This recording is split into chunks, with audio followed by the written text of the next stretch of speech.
Ravioli is a centuries-old dish that we've all had many times over, but store-bought ravioli and homemade ravioli are two completely different worlds. So in today's video, I'm going to be showing you a culinary secret to making the perfect ravioli because you haven't had ravioli until you've had it like this.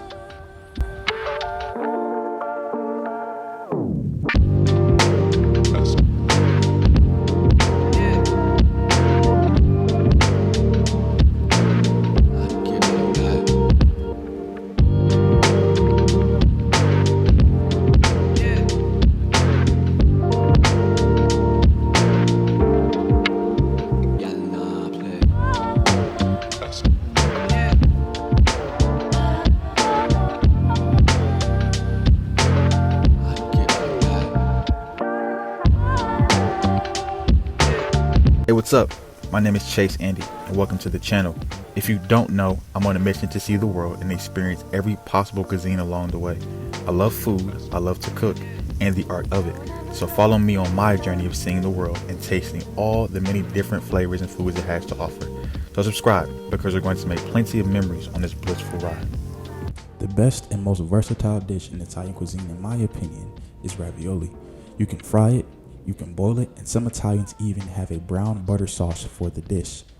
So no matter what, it's the easiest, simplest, and most delicious, in my opinion, meal to make in Italian cuisine.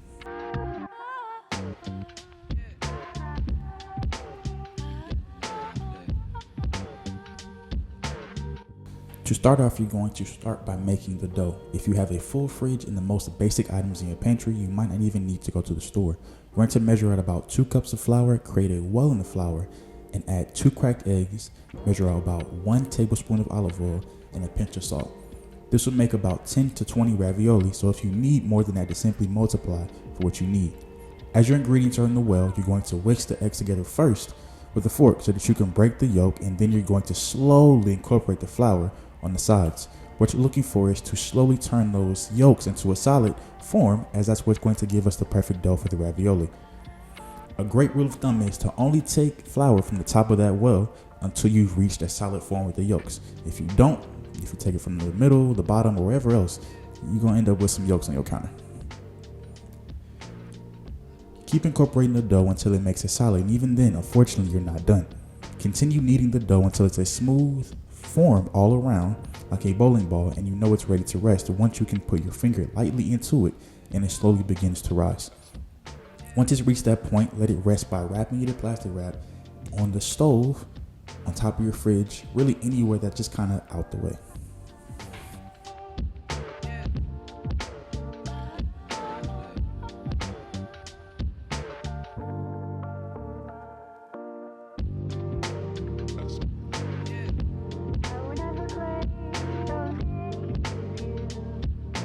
Next, we're going to start on the filling. In a bowl of any kind, take your ricotta cheese and add about a half a cup of it to the bowl.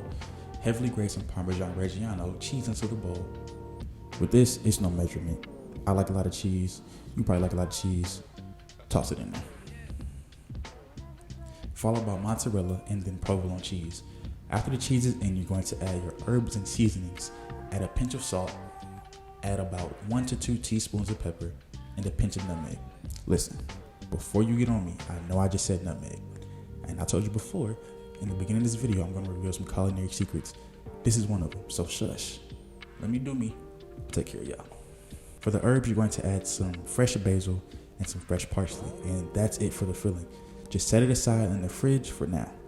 For what it's worth as well, it's best if you use whole ingredients like fresh cheese, fresh spices, and fresh herbs. But if you don't, I'm not going to knock you, as the results don't drastically change. But if you want to go the extra mile, feel like a Michelin star chef, I encourage you to do just that.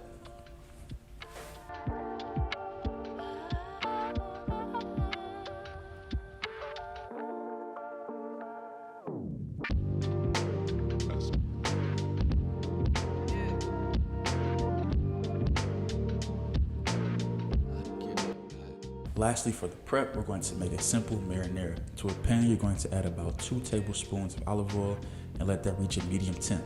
Once it's there, add 1/2 sliced onion and about 4 to 5 garlic cloves sliced. Now, you can slice them, you can dice them, you can even use garlic from the can. I'm not gonna knock you for doing whatever works best for you. As the garlic is browned or sauteed, you're going to let that cook in the olive oil for about 5 to 8 minutes so that flavor from the white onion and the garlic can release into the olive oil, which in return will give you most of the flavor profiles in your sauce. After the time is up, you're going to add in your crushed tomatoes. Preferably, they should be San Marzano tomatoes, but Roma could work just fine. After you've added your tomatoes, give it a slight stir and then add in about a half a handful of basil and let that reduce on medium for about 20 to 25 minutes.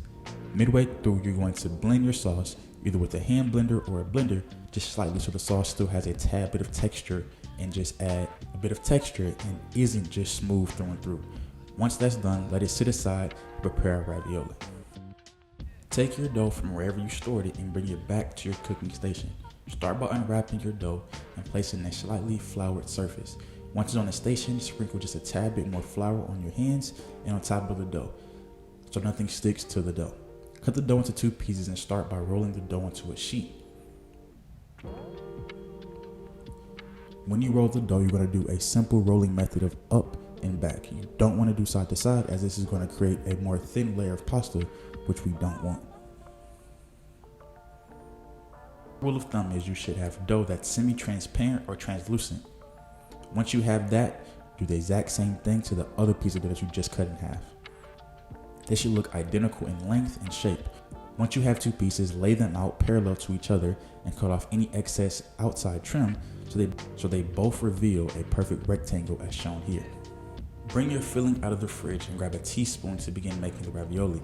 Start by scooping a full teaspoon of filling into 2 parallel lines across the sheet of dough, about 1 to 1.5 inches apart, like I'm doing here. What you're looking for is 2 rows of filling across the entire sheet of dough. Once you scoop the rolls onto the dough, next you have to, quote unquote,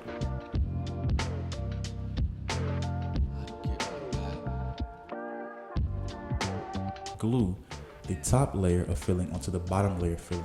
Start by taking your finger and gently rub lines of water in between the rows of filling so that it creates a grid for you to work with. Then place the other layer on top and combine all of the areas that aren't filling. Again, wet your finger and create the same grid you did on the bottom to the top. Once that's done, you're going to be ready to cut the ravioli.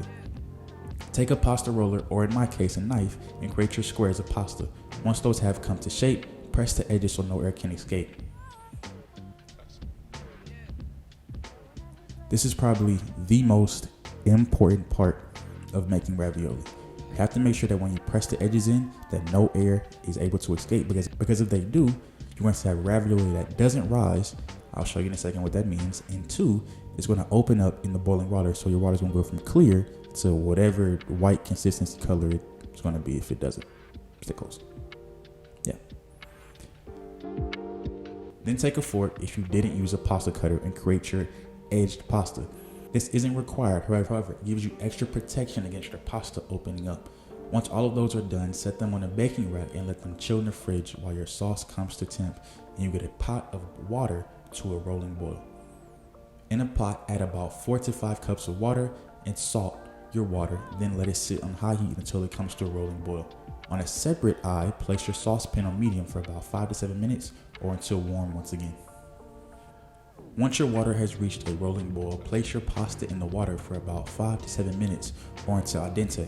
You know it's ready when the pasta rises to the top and has a much softer texture than before, but the pasta is not mushy. Once you take it out, don't put it in the pot of sauce just yet. You're going to take your pasta in a separate saute pan, add about 7 to 8 pieces of pasta, or ravioli in this case, then take about a tablespoon of butter and let those mix in together on medium heat. What you'll notice is there's a sauce being formed, and we call that melted butter. This step is completely optional, but like I said before, culinary secrets. After about 2 to 3 minutes of this, you're going to take them from the pan and then put them into the sauce. Let these sit in the sauce for about 2 to 3 minutes because we don't want to continue to cook the ravioli. After the time is up, take them out and it's time to plate. To our plate, we'll add the pasta, garnish it with some grated Parmesan Reggiano that is, basil, parsley, and add a tad bit of pepper. Just like that, we have the perfect homemade 4 cheese ravioli. You can pair this with a white wine of your choice, and it goes perfect with no other than homemade garlic bread. If you want a separate video on that, let me know in the comments. Please don't forget to subscribe, comment, and give me a suggestion of what I should do next. Until next time, enjoy your dinner. From Chase Andy.